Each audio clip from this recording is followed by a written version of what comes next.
June 13th, 2017. Again, I say that date out loud with pain no one could ever understand.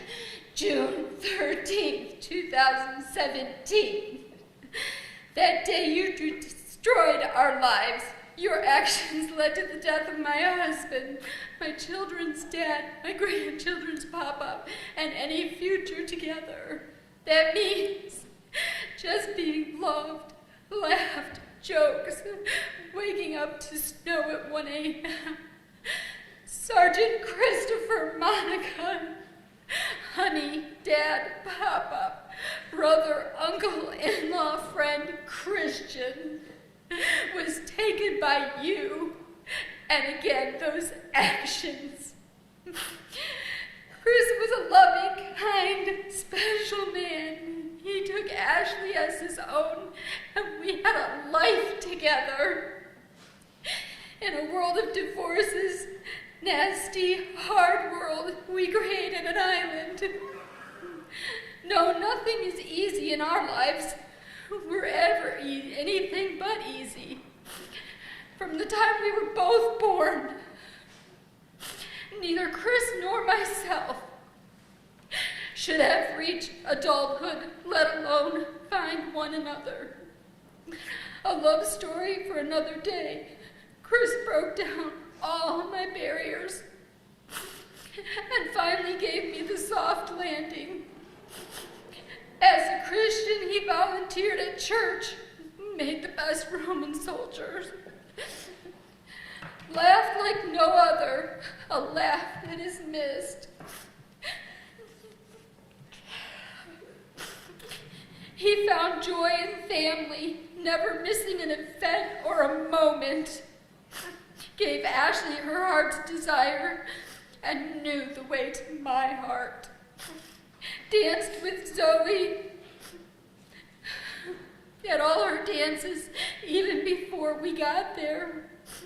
He was just the best dance dad. The joy Zoe danced with him was destroyed. You took that. She was just turned 16. Let that sink in.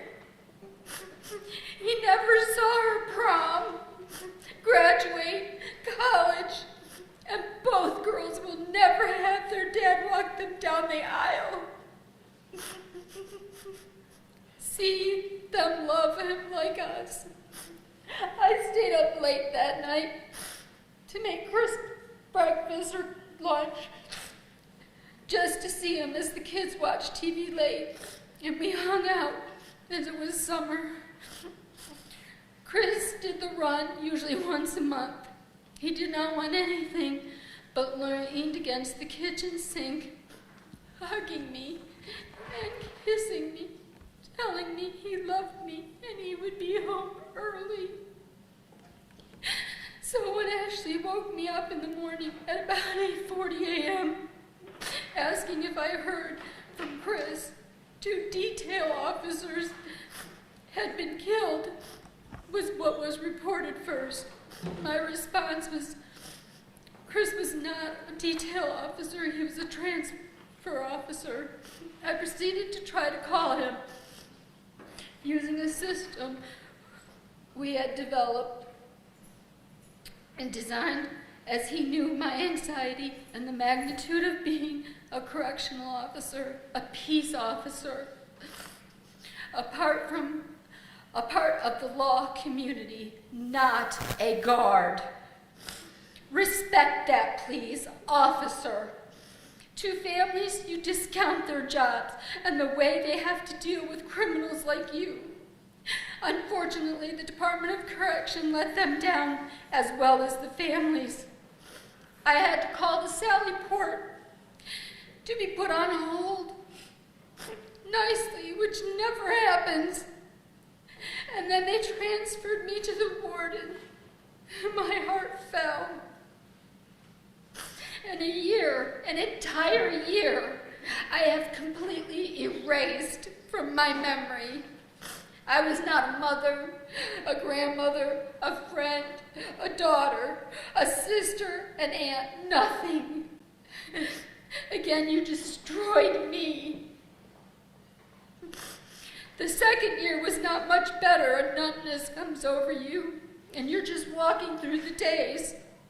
I will never find a soulmate, and neither should you ever be allowed to experience joy, love, friendship. You had a choice to make in this life, to pick up your shattered shreds and do well. Both Chris and I came from horrible childhoods. Neither should have lived to adulthood. Our parents were damaged, and they damaged us. Both Chris and I chose to do well and to be better than we were. So no matter how you grew up, what difficulties you had in school, or mental capabilities or incapabilities, you choose. Not easy. We were not given any easy choices, either.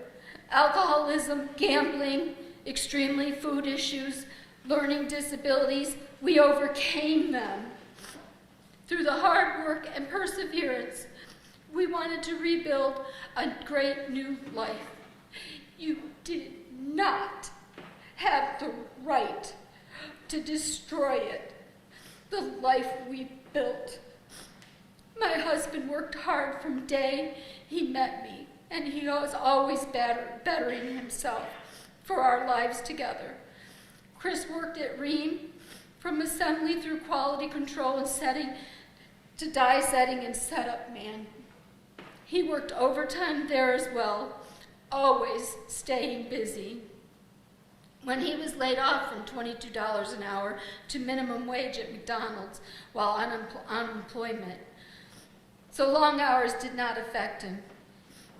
He never did well in school, as his mother could not care if they attended.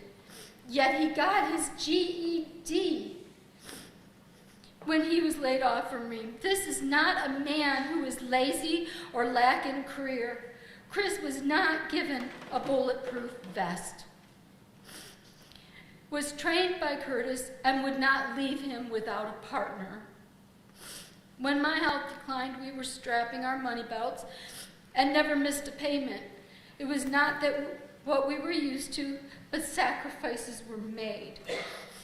Yes, Chris took extra shifts at Augusta State Prison. This in no way impacted the hours he worked at Baldwin. The DOC was on mandatory overtime, so Chris took the community in account of lack of officers and the need to do the job few want. I cannot be more proud of him, yet I am devastated by your actions. You killed 2 men who had loved ones and lives by living right, and taxpayers giving to others. You had a choice. You did not need to kill. Setting in motion a turn of lives, you will never comprehend the damage. My choice is not to hate you. I extremely dislike you.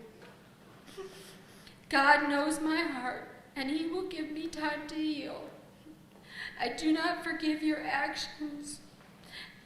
And again, they were a choice. I forgive the human God intended you to become and never have. You gave up on life, yourself, your family, and your chance of humanity. Forever there is an empty seat, a hole in our hearts so great, nothing will ever fill the void of this man. Nothing, no one. God chose to give you life, and his will be done. You chose not to reach potential that Chris impacted. Keelan will never do Boy Scouts, man van time, fishing, playground, or football with Pop. Kelsey will never have Pop time. In the man van, playground, cards, games, eat or hugs. Ashley will never have her confidant, ear to guide her and protect, walk down the aisle, laugh. Zoe was shorted so much.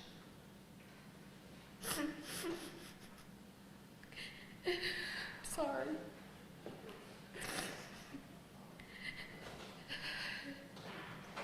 For her perfect dad. She will never have the same love of a daddy's girl. Her dance days have been destroyed. And you took that and so much more. From all of us, I will never have a soulmate I was blessed to have. The most incredible man to overcome dyslexia, get his GED with aspirations and a love of life, laughter, pure joy. A grown man who overcame so much and had so much to give. A community that lost a soul so giving, even inmates he affected. Mostly a job. Maybe he wore a mask to most, and he cared deeply for fellow officers. Even sick, he came to work and still gave. This man was so much, and you have taken so much. Despair has become a part of our lives. I personally have been to the darkest places. Yet I know my girls need me. And I need them. There is a love that will transcend this life and the heaven that awaits us. God did not intend you to be this evil human. He gave you free will. And I know the devil exists because you exist. And our family are Christians, and as such, these matters to him. I pray the other officers' family, our healing as it takes, will take the rest of our lives and into the next.